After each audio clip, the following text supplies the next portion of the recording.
LMS o el Scrum Master emitido por la entidad Scrum Manager. Ergin.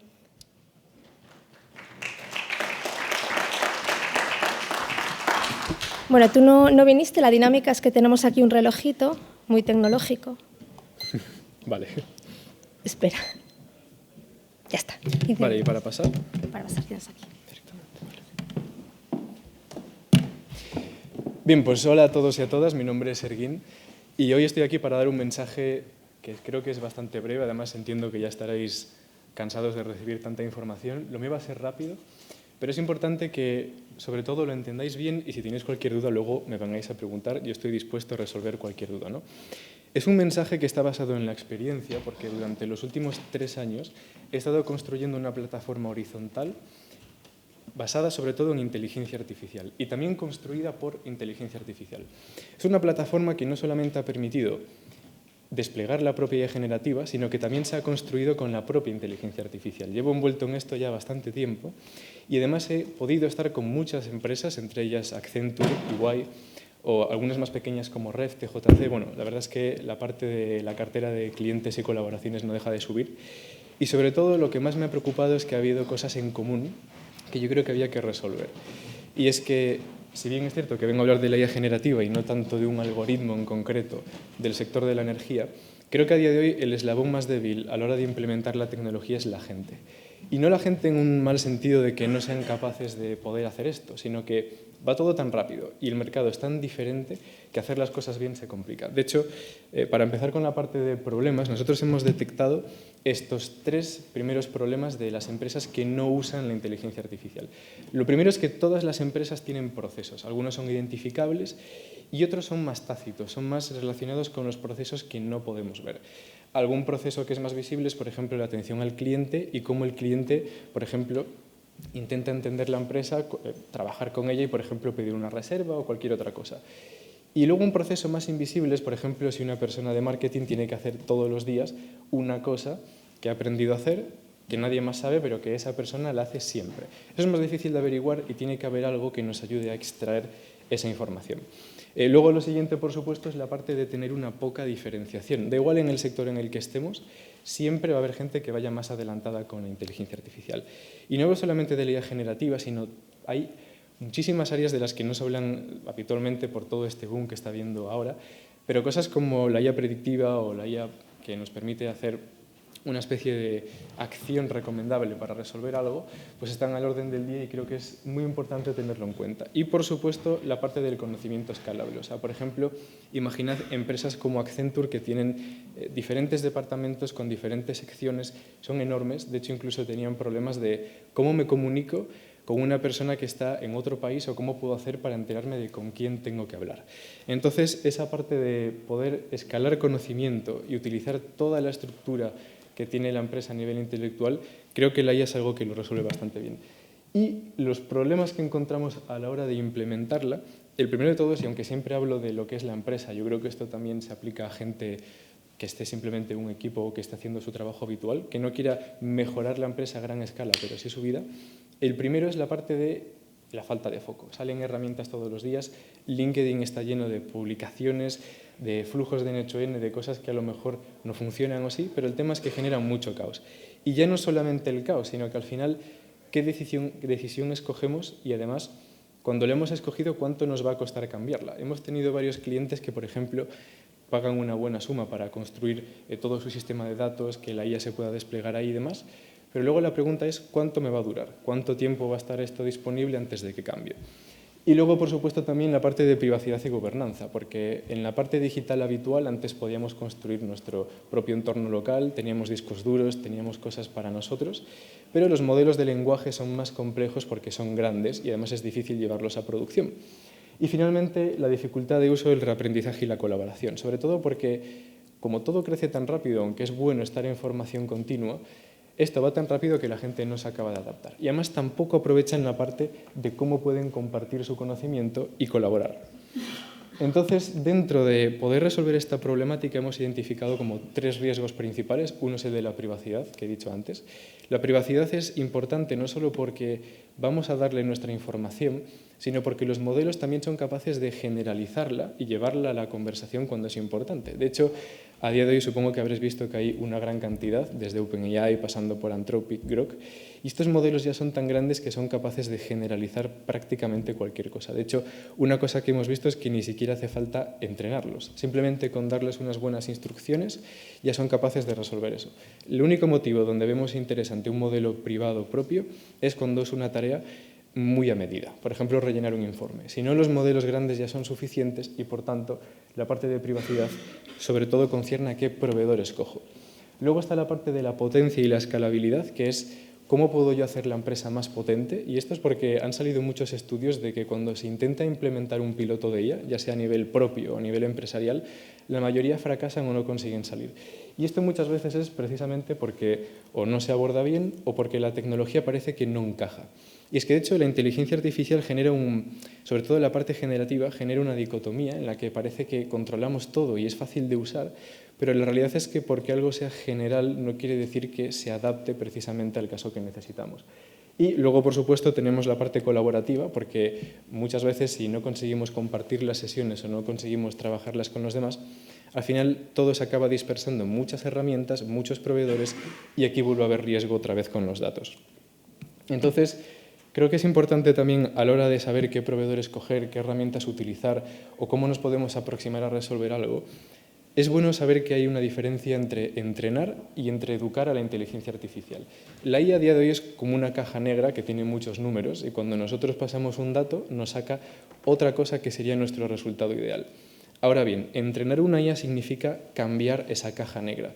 Y la mayoría de técnicas de las que se hablan precisamente no la están entrenando, lo que están haciendo es educarla y hacer que se comporte como nosotros queremos. La primera técnica es el RAG, que es para recuperar información. Por ejemplo, si somos un despacho de abogados que tiene muchísimos documentos, muchísimas cosas a analizar, lo que hace el RAG es que cuando una persona pregunta, el propio modelo va a entender qué información es la que necesita de esos documentos de manera específica. No va a recoger todos los documentos de golpe, va a coger las secciones que les interesan.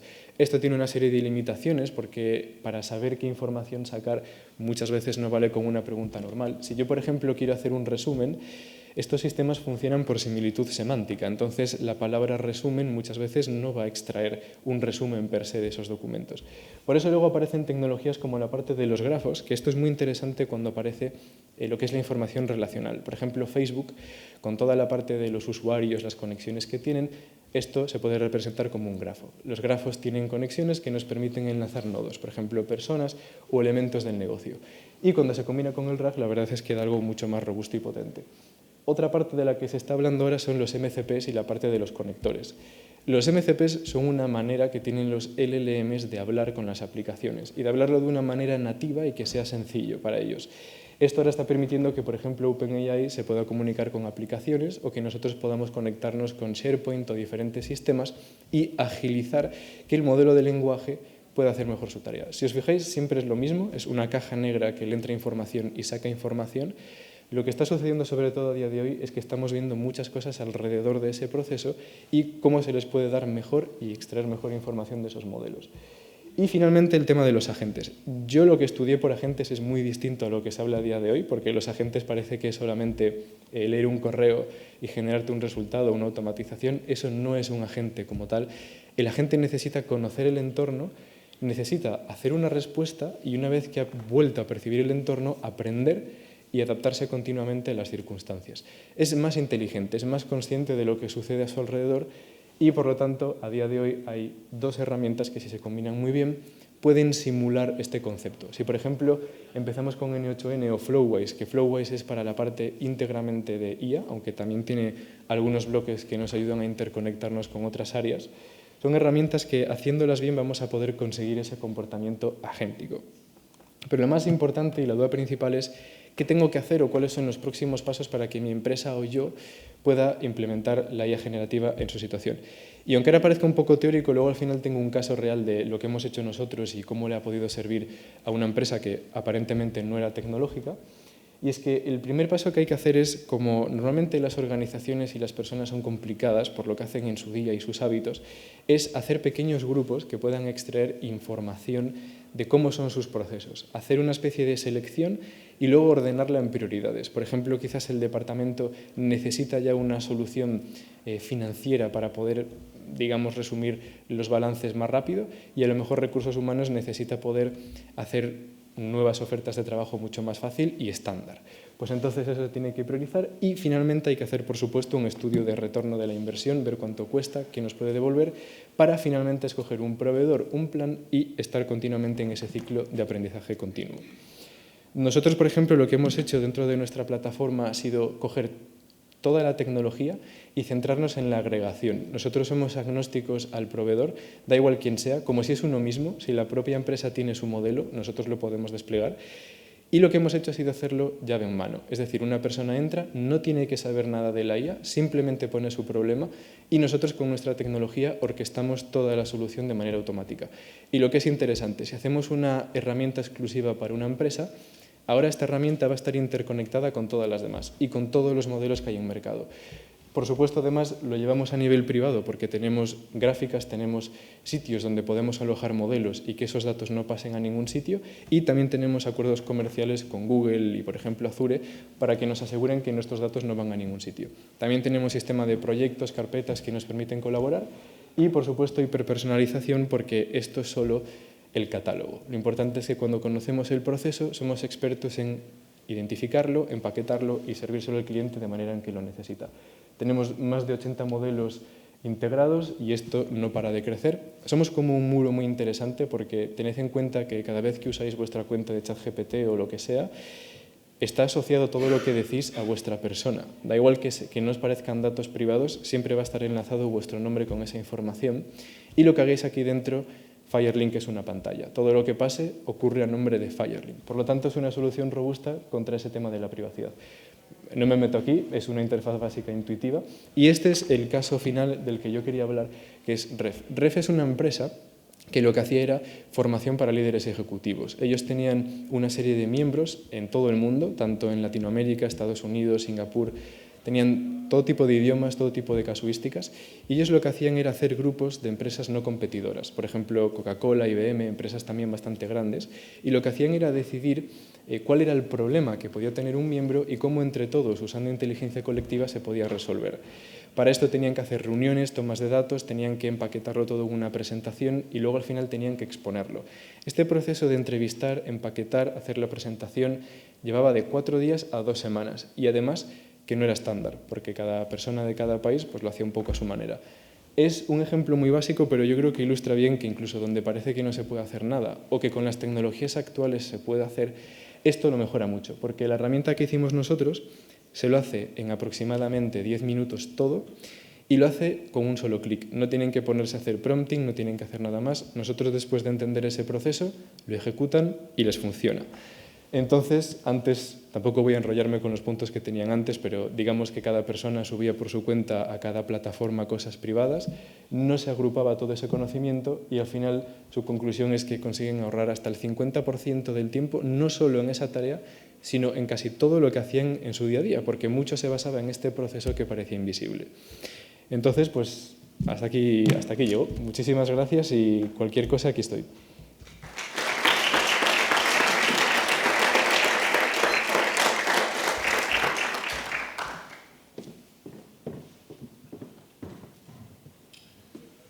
Pues muy bien, gracias Erguín, gracias Raquel por la moderación de la mesa, a todos los ponentes también, Pablo, Gerardo, bueno, y alguno más estáis también por aquí, yo, Jesús, que también te veo. Mil gracias. Bueno, pues yo os voy a pedir también, para que no me olvide, que subáis luego a haceros una foto con Raquel de la sesión, pero sí que ya aprovecho, paso